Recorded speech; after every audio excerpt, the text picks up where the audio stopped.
Hi there, it's Mark here at MAS Audio in Northampton.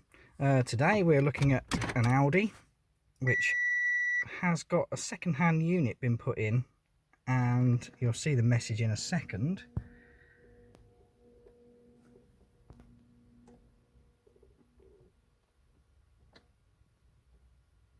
Possibly, maybe I have to turn it on. Well, it didn't show me the message, but it does come up component protection when you turn it on and off, and there's no sound. It appears, from what I've looked at, yeah, there we go, component protection active. So it seems to be that someone's changed the head unit for another one, which is this unit here. So we're going to try with a diagnostic system to get rid of that, and we'll see how we get on.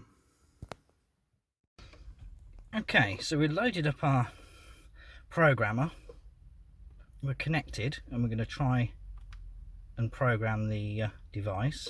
So it's going to scan the devices.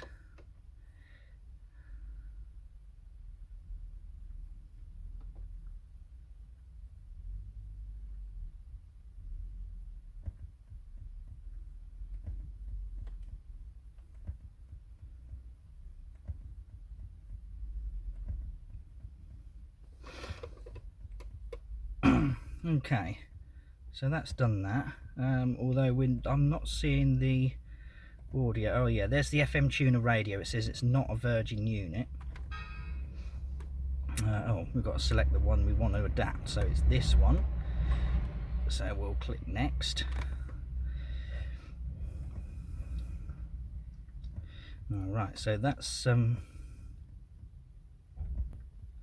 yeah, it looks like it requires information from the previous vehicle. So that's going to be a problem because we don't have the previous vehicle. So that's about as much as we can do with this module. Because it's come from a second-hand car, we need the device from the original car, which we don't have, so we can't reset it. So unfortunately that's a bit of a fail, but worth noting, and anybody who's out there looking to buy second-hand units, you have to make sure that it is a Virgin unit, because when it does its scan, you can see that it's scanning and it says just there, not Virgin. So it's means it's not in a state where it can be programmed. It's already programmed. So there's nothing more we can do for this customer, unfortunately. They're going to have to go to Audi and get a new unit. Oh well, there we go. It was worth a try. Just a little video for you, and we'll see you when we make some more. Thanks for watching. Bye.